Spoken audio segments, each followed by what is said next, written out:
தியானம் இன்றைக்கு நிறைவு நாளாக தியானத்தில் ஈடுபட்டுக் கொண்டிருக்கிறார். நாம் எல்லாம் பட்டினத்தார் தியானத்தை கேள்விப்பட்டு இருக்கிறோம். பாம்பன் சுவாமிகள் உடைய தியானத்தை எல்லாம் கேள்விப்பட்டு இருக்கிறோம். அந்த மகான்கள் தியானம் செய்தது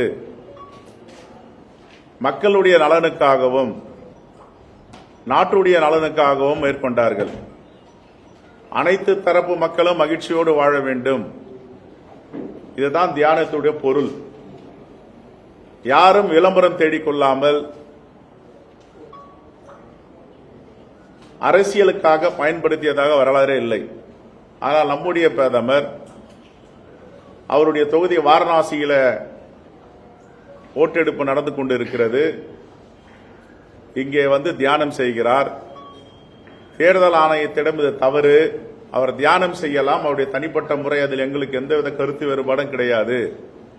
ஆனால் அந்த தியானத்தை அரசியலாக மாற்றக்கூடாது, அரசியலுடைய பிரச்சாரமாக மாற்றக்கூடாது, தேர்தல் பிரச்சாரமாக அது அமைந்துவிடக்கூடாது என்று தொடர்ந்து நாங்கள் வலியுறுத்தி வருகிறோம்.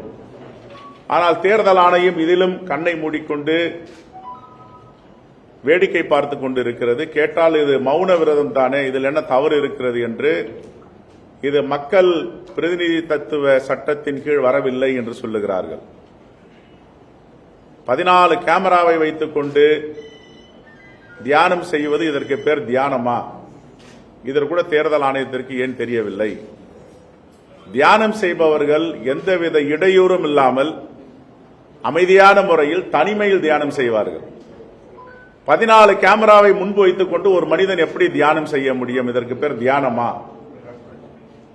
இது தேர்தல் அரசியலுக்காக மேற்கொண்டிருக்கின்ற தியானம்.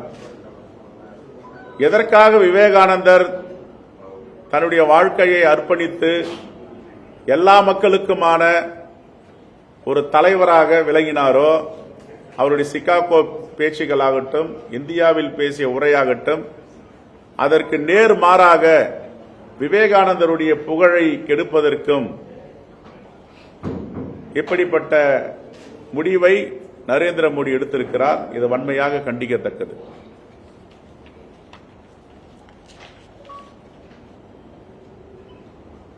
திரு பாலம் கல்யாண சுந்தரம் அவர்கள் காங்கிரஸ் பேர் இயக்கத்திற்கு ஒரு வேண்டுகோளை வைத்திருக்கிறார். முத்தமிழறிஞர் கலைஞர் பெயரில் இந்த நூற்றாண்டில் கட்டப்பட்ட நூலகங்களில் முழுவதுமாக கணினிமயமாக்கப்பட வேண்டும் என்று அவருடைய கடிதத்தை நாங்கள் முதலமைச்சருக்கு இன்று பரிந்துரை செய்ய இருக்கிறோம். ஏற்கனவே 45 ஆண்டுகள் நூலகத்தில் அவர் பணியாற்றி இருக்கிறார். அந்த அனுபவத்தை வைத்தும் மைக்ரோசாப்ட் நிறுவனத்துடைய தலைவரிடம் பேசி, கூகுள் செயல் அலுவலர் சுந்தர் பிச்சையிடம் பேசி ஒரு திட்டத்தை வகுத்து கொடுத்திருக்கிறார்.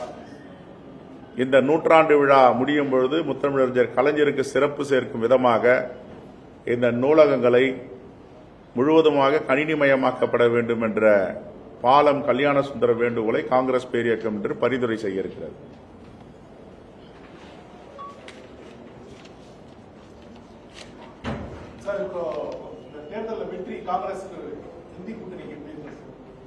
எங்க தலைவர் ராகுல் காந்தி ஏற்கனவே சொல்லிட்டாரு. அவர் முன்மொழிந்ததை நாங்கள் வழிமொழிகிறோம். மிகப்பெரிய அளவில் யாரும் எதிர்பார்க்காத அளவிற்கு இந்தியா கூட்டணி வெற்றி பெற இருக்கிறது.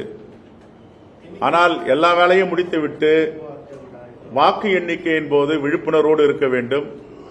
குறிப்பாக 17C அந்த படிவத்தை கவனமாக பார்க்க வேண்டும். 17C படிவமும் விவிபேடில் எழுதப்பட்ட அந்த எழுத்துக்களும் இவிஎம் இயந்திரத்தில் உள்ள எழுத்துக்களும் ஒரே மாதிரியாக இருக்க வேண்டும். எத்தனை வாக்குகள் பதிவாகி இருக்கிறது என்று 17Cயில் இருக்கிறதோ அது விவிபேடிலும் இருக்க வேண்டும், இவிஎம் இயந்திரத்திலும் இருக்க வேண்டும்.